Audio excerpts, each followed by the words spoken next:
Assalamualaikum warahmatullahi wabarakatuh. Halo semuanya, kembali lagi di video pembelajaran geografi. Untuk hari ini kita akan mempelajari bumi sebagai ruang kehidupan part kedua. Selamat menyaksikan. Assalamualaikum warahmatullahi wabarakatuh. Halo anak-anak hebat, apa kabar semuanya? Kembali lagi di pembelajaran geografi. Hari ini kita akan membahas dinamika planet bumi sebagai ruang kehidupan bagian kedua yang akan disampaikan oleh saya sendiri, Mr. Prianda. Materi ini disampaikan untuk siswa kelas 10 di semester 1. Sudah siap semua ya? Kita mulai, oke. Nah, sebelum memulai, seperti biasa, Mr. akan menyampaikan terkait dengan kompetensi dasar dan indikator pencapaian kompetensinya. Untuk kompetensi dasar, masih tentang menganalisis dinamika planet bumi sebagai ruang kehidupan, mengolah informasi dinamika planet bumi sebagai ruang kehidupan, dan menyajikannya dalam bentuk narasi dan gambar ilustrasi.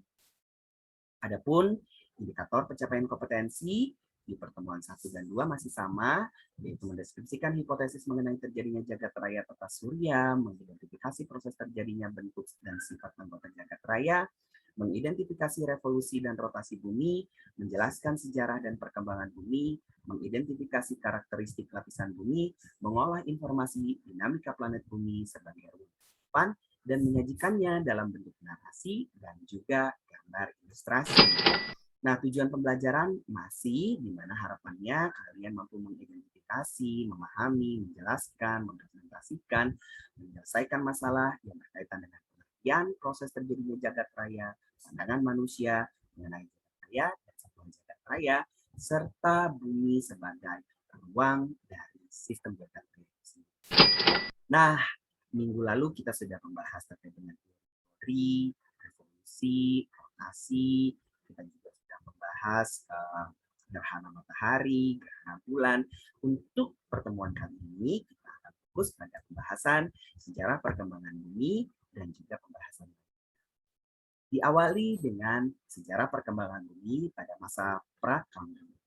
Di zaman Archeozoikum, yaitu 4 sampai 2,5 miliar tahun lalu, dijelaskan bahwasanya inti bumi itu mulai terbentuk dari yang namanya cairan besi ataupun nikel, ya, di mana inti bumi merupakan satu hal yang sangat panas, menyebabkan penguapan gas secara besar-besaran. Dan saat ini pun kita kenal inti bumi itu masih berupa besi, ya, dan juga nikel yang sangat panas dan juga terbentuk. Nah, berikutnya pada zaman Protozoikum, ya, di mana terjadi 2,5 sampai dengan 500 juta tahun yang lalu, mulailah terjadi perkembangan hidrosfer dan atmosfer berasal dari proses penguapan besi ataupun nikel tadi di awal, ya. Lalu kemudian dari terbentuknya ataupun perkembangan adanya hidrosfer dan atmosfer, pada akhirnya terbentuklah kehidupan yang lebih kompleks, tapi tidak langsung terbentuk begitu saja, ada proses-proses. Nah, terus kemudian masa Paleozoikum, di mana dijelaskan ada zaman Kambrium di dalamnya, 90 sampai dengan 500 juta tahun yang lalu. Mulai terbentuklah yang namanya lautan penuh, ya, di mana bumi masih berbentuk lautan penuh. Dominasi lautan penuh itu sangat terlihat pada gambar, ya. Adanya daratan yang kita kenal juga dengan Gondwana, ya, seperti itu. Nah, ini cikal bakal terbentuknya daratan ataupun benua yang mengisi ruang. Selanjutnya, zaman Ordovisium itu sampai dengan 440 juta tahun yang lalu. Gondwana yang masih menutupi celah-celah samudra, lalu kemudian mulai terbentuknya ataupun terjadinya zaman es. Ini Gondwana mulai mengalami proses pergerakan. Apakah dia mulai ke tengah dan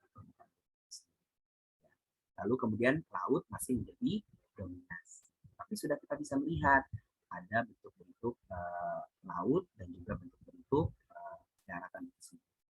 Lalu kemudian selanjutnya zaman berikutnya yaitu zaman Selur 440 sampai dengan 410 lalu mulailah pembentukan deretan pegunungan, di mana kita kenal dikenal sebagai wilayah Skandinavia, Skotlandia, pantai utara Amerika. Di mana kalau kita lihat di sini tadi diawali dengan masa pembentukan awalnya adalah inti bumi itu berupa nikel, berupa besi panas yang mengalami proses penguapan, lalu kemudian penguapan tersebut berubah menjadi rintik-rintik air, proses hidrosfer terbentuk, atmosfer terbentuk, mulai adanya kehidupan, lalu kemudian mulai terjadinya daratan, di mana dominasi laut lebih luas, lalu kemudian daratan sudah mulai berkembang dan juga mengalami penunjukan aktivitas bergerak ya. Nah, kemudian zaman berikutnya yaitu masih di zaman Selur sekitar 410 sampai dengan 360 juta tahun yang lalu, mulailah samudra itu mengalami proses penyurutan atau tersurut. Nah, hingga daratan yang awalnya tenggelam, lalu kemudian samudra itu mengalami penyurutan, terbentuklah benua raksasa. Pangea yang digunakan warna dan juga yang terbentuknya Eurasia.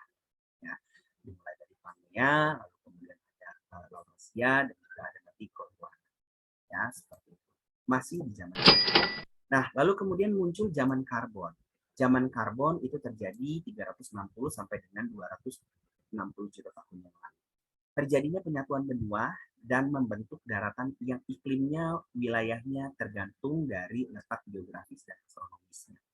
Ya, sudah mulai mengalami proses pembagian iklim, ya, di mana dipengaruhi oleh letak geografis dan juga letak astronomis.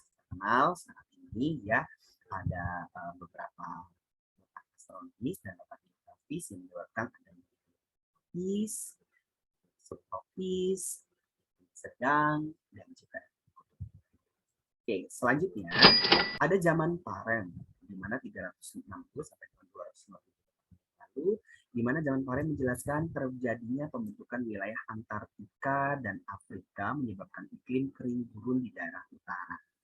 Mulai menunjukkan karakteristik tertentu pada wilayah-wilayah daratan. Adanya Pangea tadi ya, adanya Gondwana, lalu kemudian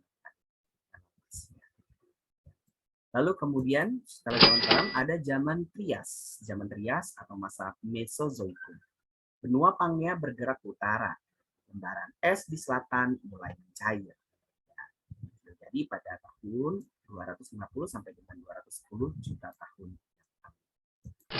Ya, ada lagi zaman Zura. Zaman Zura terjadi 210 sampai dengan 140 juta tahun lalu, di mana berupa Pangea terpecah menjadi Amerika Utara yang memisahkan diri dari Afrika. Nah, kenapa sampai dengan saat ini masih terlihat ya bahwasanya benar Amerika itu dulunya merupakan satu daratan dengan Afrika, ya, terutama untuk wilayah Amerika Selatan dan Afrika itu seperti puzzle yang benar-benar terpisahkan, ya. Lalu kemudian selain itu Amerika Selatan memisahkan diri dari Antartika dan juga dari Australia. Mereka akan terbentuk daratan tersebut. Berikutnya yaitu zaman Kapur 140 sampai dengan 65 juta tahun yang lalu, di mana daratan India itu terlepas dari Afrika, lalu kemudian menuju ke Asia, terbentuklah iklim sedang yang di wilayah India, yang nantinya India akan menabrak Asia dan terbentuklah yang namanya pegunungan Himalaya. Nah, dijelaskannya seperti ini ya. Pada zaman Paleosen ya 67 sampai dengan 35,5 juta tahun yang lalu, kegiatan magma secara intensif membentuk yang namanya busur lava. Busur lava besar dan hujan meteor menyebabkan dunia ataupun bumi mengalami pembentukan gunung api. Dari sirkum Pasifik ya sampai dengan sirkum Pasifik dan ini adalah sirkum Mediterania. Ya, seperti itu. Nah, selanjutnya zaman ataupun kala Eosen, ya, di mana Afrika menabrak daratan Eropa, sedangkan daratan India masih bergerak menuju Asia. Sebentar lagi menuju wilayah Asia. Yang pada akhirnya terbentuklah pegunungan Alpen dan Himalaya ketika India menabrak wilayah Asia. yang merupakan dasar laut, ya, dasar laut yang wilayah Asia itu kemudian terangkat akibat proses tabrakan dari anak benua India. Lalu terbentuklah Himalaya, pegunungan Himalaya dengan puncaknya adalah Mount Everest. Lalu kemudian ada kala Oligocene 35 sampai dengan 24 juta tahun yang lalu, daratan semakin luas, pergerakan kerak bumi terjadi secara luas dari kemudian wilayah Amerika dan juga wilayah Eropa. Nah, kemudian zaman Miocene ataupun kala Miocene 24 sampai dengan 50 juta tahun lalu, padang rumput semakin luas, sedangkan hutan mengalami proses yang kita kenal dengan kita atau semakin sempit. Ya, kala Pliocene 5 sampai dengan 1,8 juta tahun yang lalu, sebagian besar tumbuhan habis karena cuaca yang semakin dingin. Ya, zaman Pleistocene, ya, yaitu masa Kenozoikum. Dikenal dengan zaman es, sebagian besar Eropa, Amerika Utara, dan Asia Utara itu tertutup oleh es, ya, atau dikenal juga dengan glacial es. Lalu kemudian mengalami proses benua seperti saat. Nah, kala Holocene 2000, ya, 200.000 tahun yang lalu, kondisi bumi sudah terbentuk seperti saat ini.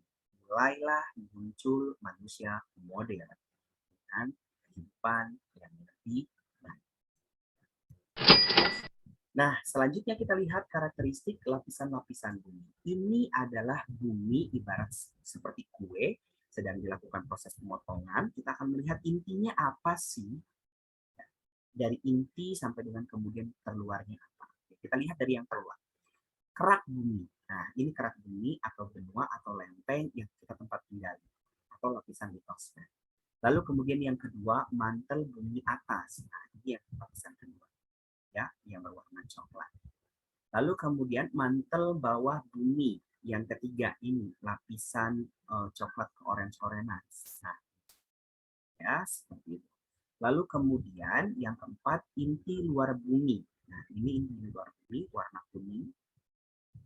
Ya, kuning dan coklat-coklatan, keempat. Lalu kemudian yang kelima, inti dalam bumi yang warna putih, yang kita kenal juga nikel dan besi yang berupa cair, panas, dan berpijak. Lalu kemudian kita lihat teori-teori pembentukan bumi itu sendiri. Mulai dari teori tektonik lempeng, dikenal juga dengan teori konveksi menurut James dan Bauman. Pegunungan adalah hasil dari kontraksi bumi secara bertahap. Ya, bumi mengalami proses kontraksi, pengerutan yang terjadi di dalam bumi sehingga menghasilkan bentukan-bentukan yang tidak merata, yang kita kenal ada gunung, ada yang lembah, ada daratan yang curam, ada yang daratan yang landai, dan seterusnya. Lalu kemudian ada teori Laurasia Gondwana atau Gondwana-Laurasia menurut Edward Suez, di mana menjelaskan ratusan juta tahun yang lalu terdapat dua benua raksasa, yaitu Gondwana di daerah selatan dan juga Laurasia di daerah utara.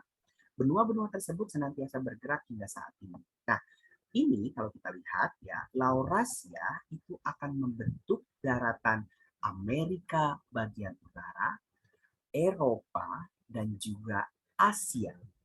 Ya, sekali lagi, Laurasia ini adalah benua raksasa yang nanti akan membentuk daratan Amerika bagian utara atau Amerika Utara, Eropa, dan juga Asia.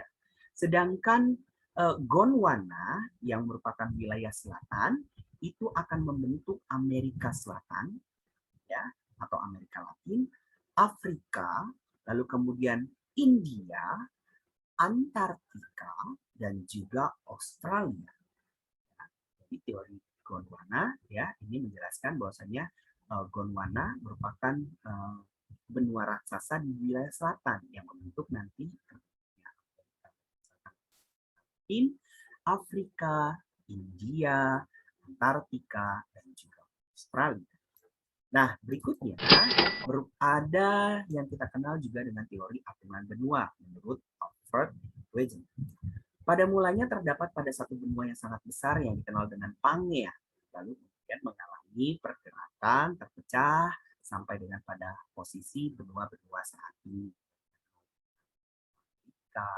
Afrika, Eropa, Asia, ya Australia dan Australia, serta ada wilayah Antartika. Lalu kemudian bukti-bukti bahwasanya bumi itu pernah bersatu. Nah, tadi awal sudah dijelaskan ada kesamaan garis pantai di mana Amerika Selatan ya atau Amerika Latin dulunya adalah satu daratan yang sama dengan Afrika. Benua Amerika bagian selatan dulunya adalah satu kesatuan dengan benua Afrika. Lalu kemudian benua Amerika Utara ya dan Eropa bagian barat. Benua Afrika dan Asia bagian barat yang menggambarkan dunia adalah satu kesatuan. Dikarenakan apa? Adanya kesamaan garis pantai yang dikenal juga dengan puzzle yang terpisah. Lalu juga ada kesamaan fosil, ya, di mana kita kenal ada beberapa kesamaan fosil di antara benua-benua tersebut.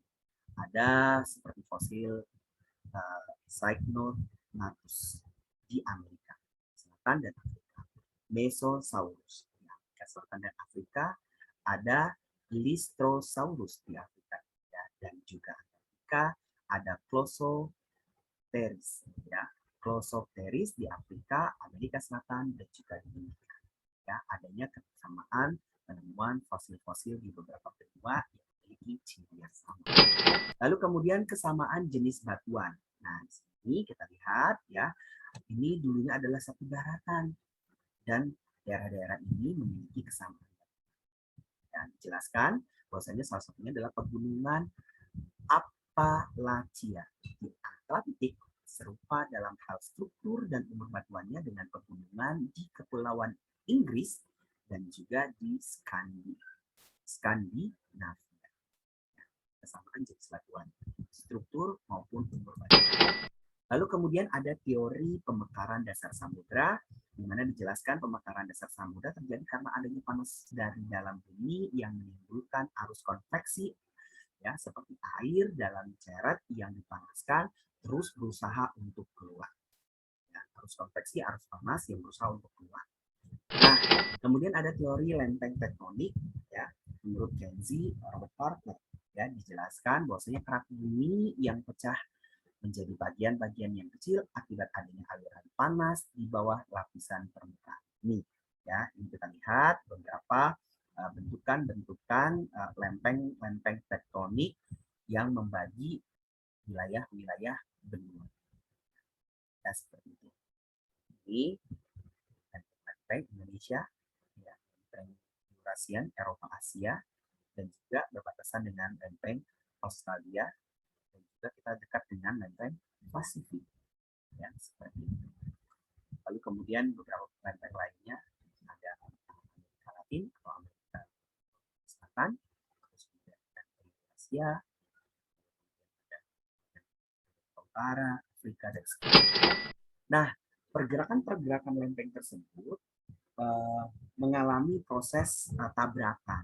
Ada yang tabrakannya karena gerakan konvergen, itu gerakan yang lempengnya saling bertabrakan seperti ini, ya kita lihat, ya bertabrakan. Lalu kemudian yang lebih mudah maka dia kemudian akan ini gerak konvergen, lempeng yang saling bertabrakan. Ya. Lalu kemudian ada gerak divergen, di mana lempeng itu saling menjauh, terjadinya patahan. Ya, dua lempeng yang saling menjauh. Maksudnya sesar ataupun penghubung dari benua atau sesar samudra atau penghubung samudra. Lalu kemudian ada gerak transform, di mana lempeng saling berpapasan dan bergeser. Nah, ini, ya. Dia mengalami proses papasan dan juga mengalami bergeser. Nah, setelah itu kita akan melihat bagaimana bentukan muka bumi pada batas lempeng konvergen. Ketika terjadi gerakan konvergen, kita lihat ini, ya, ada yang namanya dia mengalami proses penunjangan, lalu kemudian ada yang dia terangkat. Nah, lempeng samudra tabrakan dengan lempeng samudra dengan jalur pegunungan, maka lempeng samudra tersebut membentuk namanya Himalaya. Ya, lempeng samudra dengan lempeng samudra bertabrakan itu bisa membentuk yang namanya jalur pegunungan Himalaya. Ketika lempeng benua dengan lempeng benua itu bertabrakan, konvergen, maka terbentuklah serangkaian gunung api yang arahnya sejajar dengan Palu. Lalu kemudian ketika lempeng benua dengan lempeng samudra bertabrakan, maka itu bisa membentuk prisma, akresi Palu, dan juga busur kepulauan gunung api itu sendiri. Busur ya ini. Nah, selanjutnya, bagaimana ketika bentukan muka bumi pada batasan lempeng divergen? Ketika terjadinya lempeng yang saling menjauh ataupun kemudian yang saling menjauh, lempeng benua mengalami pemekaran sehingga terbentuknya laut baru. Nah, proses ini juga bisa menyebabkan tsunami. Ini direction of crustal tension, ya. Ini tension cracks-nya, potensi patahannya. Lalu kemudian ada yang dia jatuh ke bawah menjadi graben yang tetap posisi di atas akan membentuk namanya force. Ini detailnya, range, basin, ya, cekungannya, daerah cekungannya, daerah lembahnya, range itu daerah atasnya, ya. Lalu kemudian kita tahu juga tadi ada graben yang ke bawah, jatuh ke bawah, yang force di daerah atas. Nah, berikutnya, pembentukan baik itu konvergen, divergen, pada akhirnya akan mempengaruhi proses gempa bumi tektonik, tak terkecuali wilayah Indonesia. Kita lihat, ini adalah sebaran gempa bumi tektonik di Indonesia. Bayangkan, untuk yang ya garis merah ini merupakan wilayah sesar aktif, karena memang di sini adalah banyak wilayah gunung api aktif. Ya, warna dari sesar aktif. Lalu kemudian warna biru itu adalah sesar tidak aktif, karena ini dulunya adalah wilayah pegunungan juga, ya, tapi sudah tidak aktif. Ya, kenapa Kalimantan itu kayak akan batu bara? Karena jelas dia merupakan wilayah yang sesar tidak aktif, ya, banyak gunung api tua, ya, gunung api tua. Nah, kemudian kita lihat ini adalah zona penunjaman, ya, Pasifik, ya, subkontinental ini Sumatera, Jawa, Nusantara, Papua, sedangkan Sulawesi itu adalah subkontinental. Jadi kita lihat titik-titik gempa Indonesia lumayan banyak, ya. Oke, kemudian sebaran gunung api di Indonesia. Nah, ini kita lihat akibat dari Indonesia dilalui oleh sirkum Mediterranean dan juga sirkum Pasifik, maka Indonesia kaya akan gunung api. Dari mulai Aceh sampai dengan kemudian lanjut serangkaian Sumatera, ya, kemudian Pulau Jawa, Bali, Tenggara, dan seterusnya sampai Pulau Banda. Ya, lalu kemudian di Sulawesi, ya, dari sirkum Pasifik, ya, Maluku. Nah, selesai juga untuk pembelajaran kedua. Sudah punya quiz time. Silahkan kalian, ya, melakukan scan barcode yang akan terhubung pada pengerjaan soal pilihan ganda. Ya, silahkan scan barcode sehingga kalian bisa melakukan proses pengerjaan soal pilihan ganda. Selain soal pilihan ganda, ada juga soal esai dengan kalian menjawab pada kolom komentar pada video ini dengan pertanyaan, jelaskan menurut pendapatmu, apakah penyebab utama Indonesia memiliki gunung api aktif? Tadi sudah kalian jelaskan. Jadi silahkan kalian kerjakan di kolom komentar pada video YouTube berikut. Ya, jangan lupa tuliskan asal sekolah, nama lengkap, dan juga kelas kalian. Ya. Oke, cukup pembelajaran pada hari ini. Thank you so much for everyone. Sudah sudah menyimak videonya. Selamat mengerjakan, ya. Stay happy and stay healthy, ya guys. Tetap jaga kesehatan, tetap jaga protokol kesehatan. Cukup sekian untuk pembelajaran geografi pada hari ini. Saya akhiri. Assalamualaikum warahmatullahi wabarakatuh. Terima kasih sudah menyaksikan. Sampai berjumpa di video pembelajaran berikutnya. Wassalamualaikum warahmatullahi wabarakatuh.